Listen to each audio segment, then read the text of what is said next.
आहान, शनाया, रूपल और आयुष जैसे ही parking area के पास पहुंचे, कार वहां नहीं थी। ये देखकर आयुष बहुत खुश हुआ क्योंकि उसे आहान को झूठा साबित करने का मौका मिल गया था। आहान परेशान हो गया था।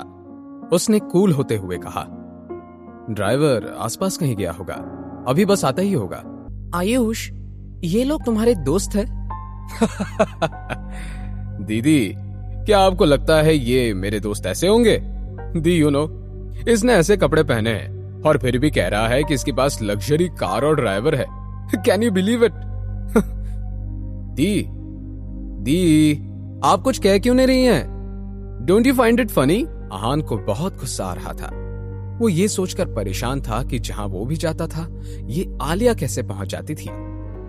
Mister Aahan, I am really sorry, मेरा पेट सही नहीं लग रहा था, इसलिए। इट्स ओके, आहान ने बहुत कामली कहा।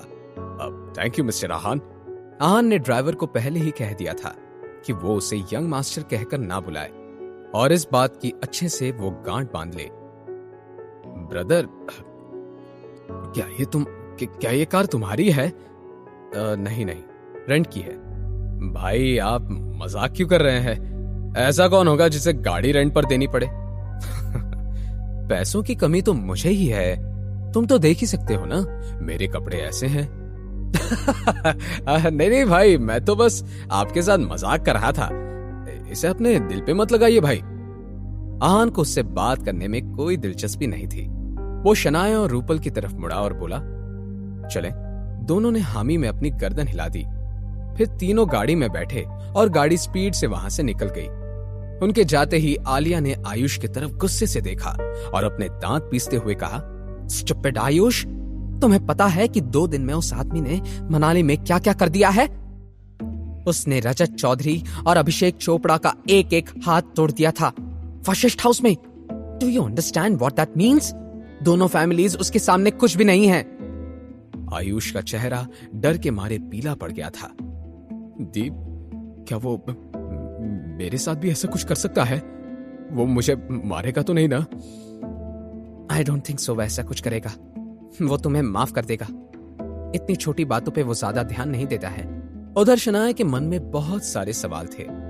वो लगातार आहान को देख रही थी। आखिरकार उसने पूछ ही लिया, आहान, ये कार किसकी है? ये मत कहना कि ये तुम्हारी क्लासमेट की कार है। मैं तुम्हारे क्लासमेट्स को जानती हूं। Tell me the truth. Shanaya, I promise मैं तुम्हें टाइम आने पर सब कुछ बताऊंगा। इतना सुनकर शनाया ने प्यार से अपना हाथ आहान के हाथ पर रख दिया। ये सब देखकर रूपल बहुत खुश थी। उसके बाद वो तीनों एक रेस्टोरेंट में पहुंचे। लंच करने के बाद शनाया ने कहा, चलो शॉपिंग करने चलते हैं। तुम लोग चले जाओ, मैं तुम्हारे बीच में कबाब में हड्डी नहीं बनना चाहती। मुझे तो मेरी ब्यूटी स्लीप चाहिए। फिर शनाया और आहान वहां से चले गए। दोनों फिर एक शॉपिंग सेंटर पहुंचे जहां हर तरह के ब्रांड्स अवेलेबल थे। वो जैसे ही वहां पहुंचे, वो एक औरत से टकराए। वो बहुत हाई फाई थी। टकराते ही उस औरत ने उन्हें गाली दी और चिढ़ते हुए वहां से चली गई। उसे इग्नोर करते दोनों एक प्राडा के स्टोर में घुसे।